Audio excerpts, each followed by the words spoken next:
Hi friend, మీకు ఈ video నచ్చినట్లయితే ఈ వీడియోని లైక్ చేయండి, సబ్స్క్రైబ్ చేయండి. జయదేవ్, వివేక్ ఇద్దరు హాల్లో ఉంటే ఒక ఇద్దరు ముగ్గురు వ్యక్తులు ఆఫీస్ నుంచి ఫైల్ తీసుకొని వచ్చి ఉంటారు. అప్పుడే జయదేవ్ చాలా కోపంగా ఫైల్స్ని విసిరికొడుతూ ఉంటే, ఏంటి ఏంటి ఈ లెక్కలన్నీ కూడా మిమ్మల్ని నమ్మి ఆఫీస్ బాధ్యతలు లావాదేవీలన్నీ కూడా మీ చేతిలో పడితే మీరు చేస్తున్న నిర్వాహకం ఇదా? అసలు లెక్కలన్నీ కూడా ఇలా చూపిస్తారా? ఇంత డిఫీ చూపిస్తారా? ఆఫీస్ అంతా కూడా లాస్లో ఉంది అని జయదేవ్ అరుస్తూ ఉంటాడు. అప్పుడే మిత్ర అక్కడికి వచ్చి ఏమైంది డాడ్ అని అడుగుతూ ఉంటాడు.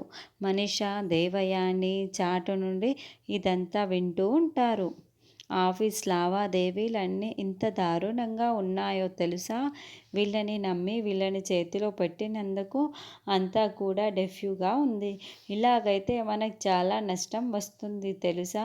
దీనికి అంతటికీ సొల్యూషన్ ఒకే ఒక మార్గం ఉంది అని జయదేవ్ అంటాడు. ఏంటి డాడ్ అని మిత్ర ప్రశ్నిస్తూ ఉంటాడు.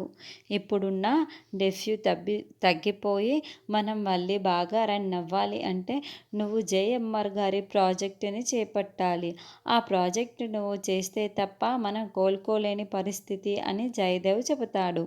కాబట్టి ఎట్టి పరిస్థితుల్లోనూ నువ్వు ఆ జేఎంఆర్ ప్రాజెక్ట్ ఇన్వాల్వ్ అవ్వాల్సిందే, ఖచ్చితంగా పూర్తి చేయాల్సిందే అని జయదేవ్ వార్నింగ్ ఇస్తూ ఉన్నట్లు చెబుతూ ఉండటంతో మిత్ర ఆలోచనలు పడిపోతూ ఉంటాడు.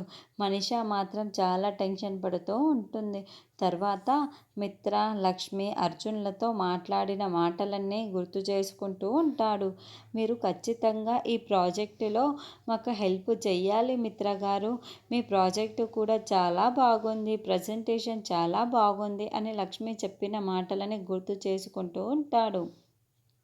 నీ భిక్ష నాకు అవసరం లేదు అని నిరాకరించిందంతా కూడా గుర్తు చేసుకుంటూ, ఇప్పుడు నేను జేఎంఆర్ గారి ప్రాజెక్ట్ కావాలి అంటే లక్ష్మి దగ్గరికి వెళ్ళి మళ్ళీ అడగాలి అని మిత్ర అనుకుంటూ ఉంటే, అప్పుడే మనిష అక్కడికి వచ్చి, ఏంటి మిత్ర, అయితే నువ్వు ఆ జేఎంఆర్ గారి ప్రాజెక్టు తీసుకుంటున్నావా, టేకప్ చేస్తున్నావా, అంటే నువ్వు లక్ష్మితో కలిసిపోతున్నావా అని మనిష టెన్షన్ పడుతూ అడుగుతూ ఉంటుంది.